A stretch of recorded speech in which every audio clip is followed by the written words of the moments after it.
Time travel के बारे में आपने तो कभी न कभी जरूर सुना होगा। समय में यात्रा करना साइंस फिक्शन माना जाता था, पर सब कुछ बदल गया जब 1915 में आइंस्टाइन ने जनरल थ्योरी ऑफ रिलेटिविटी को प्रपोज किया। अकॉर्डिंग टू दिस थ्योरी, हर सिचुएशन में समय एक स्पीड से फ्लो नहीं होती है। समय अपने आप को धीरे या फिर तेज कर सकती है।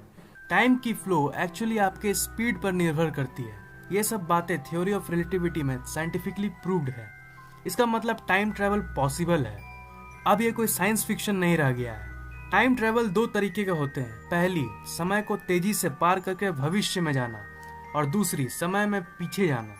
तो मैं आपको बताऊंगा कि हम टाइम ट्रैवल कैसे कर सकते हैं। जैसा कि मैंने कहा, समय आपकी स्पीड पर डिपेंडेंट होती है, तो समय यात्रा आपके स्पीड से ही पॉसिबल है।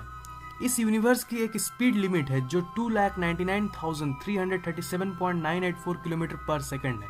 मतलब आप इससे ज्यादा स्पीड में ट्रैवल नहीं कर सकते हो। लॉज ऑफ नेचर आपको अलाउ नहीं करती है। मान लीजिए कि हम लोगों ने एक बहुत ही एडवांस्ड स्पेसशिप बनाया जो लाइट की स्पीड के 99% स्पीड पर ट्रैवल कर सकती है। वो स्पेसशिप स्पीड लिमिट को तो नहीं तोड़ सकती, पर मान लीजिए कि वो स्पीड लिमिट के बहुत ही क्लोज पहुंच गई है। तो जानते हैं आप क्या होगा? उस स्पेसशिप की अंदर की स्पीड बाहर की दुनिया की कंपैरिजन में स्लो हो जाएगी। मान लीजिए आप उस स्पेसशिप में 1 जनवरी 2017 को बैठे और आपने 7 दिन तक ट्रैवल किया। स्पेसशिप के अंदर तो सिर्फ 7 दिन पार होंगे, पर जब आप स्पेसशिप से बाहर निकलोगे तो आपको पता चलेगा कि 100 साल पार हो गए और आप एक बिल्कुल ही अलग दुनिया देखोगे। मतलब हाँ, समय में आगे जाना पॉसिबल है अगर आप बहुत ही तेजी से ट्रैवल कर सको तो। जहाँ तक समय में पीछे जाने की बात है, ये एक ही तरीके से पॉसिबल है, और वो है वर्म होल। वर्म होल एक पैसेज है जो 2 जगहों और 2 अलग अलग वक्त को जोड़ती है।